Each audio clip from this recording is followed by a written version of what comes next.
together, which ended up being tabled as an agenda item for the Presidential and Prime Ministerial-led CEO Forum in 2015.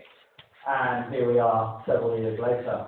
At that point, Diane encouraged, invited, and strong-armed me into moving from Delhi to DC to play a more active role in this agenda.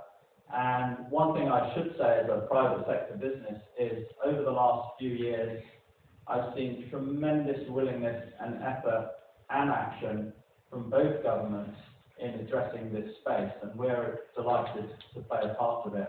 Our role as a private sector firm here is to deliver the what's next. So after you've seen the market, after you've seen the opportunity, after the Department of Commerce has shown you the opportunity and size of the market through their good work through Gold Key and other programs, what do you do next? In the same vein, we're also looking actively with the Government of India's embassy in Washington, D.C. about how we provide a platform for Indian companies going back into the USA.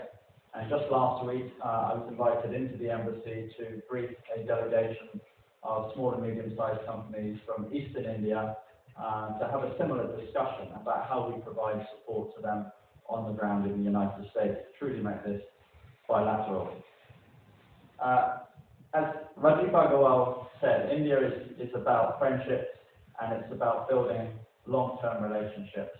I know that because 27 years ago I came here as a teenager and I'm still here, actively doing business, and find that the environment as a small and medium-sized company is tremendous. There is potentially unlimited opportunities across the country.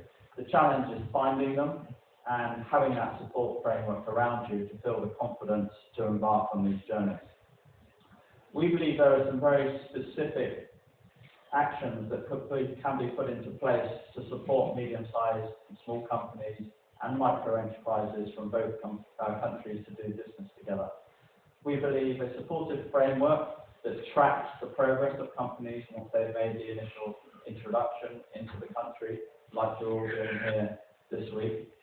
We believe plugging small and medium-sized companies into the supply chain of bigger corporations when they're agreeing deals together at the large scale, making sure that small and medium-sized companies from both countries are actively supported within that supply chain and are given the opportunity to have the supportive framework that we can all provide.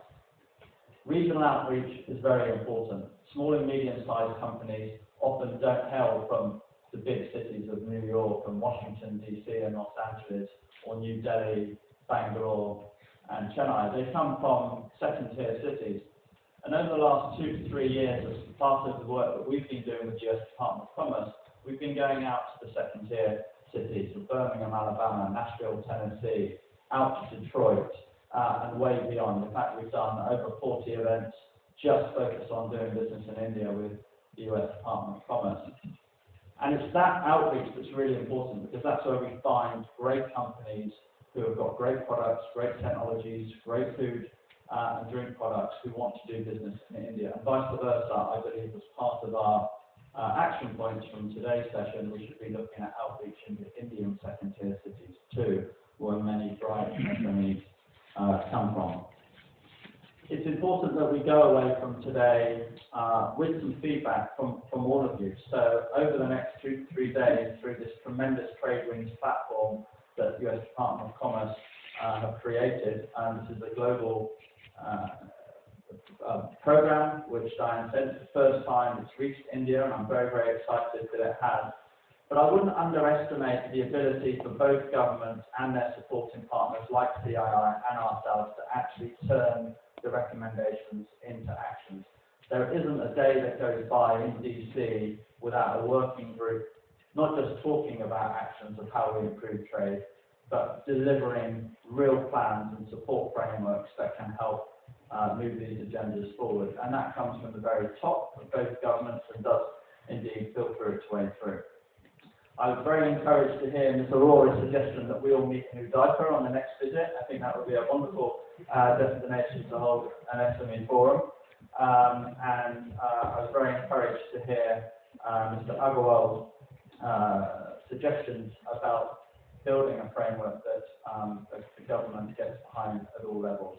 We're certainly a great fan of the work that both governments are doing at the moment.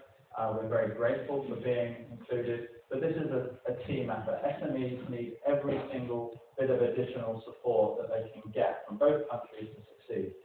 The good news is it's there. What we're trying to do is to pull that together and ensure that SMEs from both countries are given the platform to go out and succeed in doing bilateral trade and investment together. So I wish those of you that have come from the US a successful week in India. I know Eileen and her team have put together a tremendous program, and I reiterate the gratitude to Eileen and her team for tremendous work that's gone in on the ground to make this happen. We're certainly looking forward to meeting many of you. And for the Indian businesses that have turned up today, thank you very much. Your voice is very, very important. I have a lot of time now with the Indian Embassy in Washington, D.C., who are pushing us to do more to support the inward investment of Indian companies into the United States, and we look forward to your continued success. So thanks once again, and wish you all a successful week. Thank you.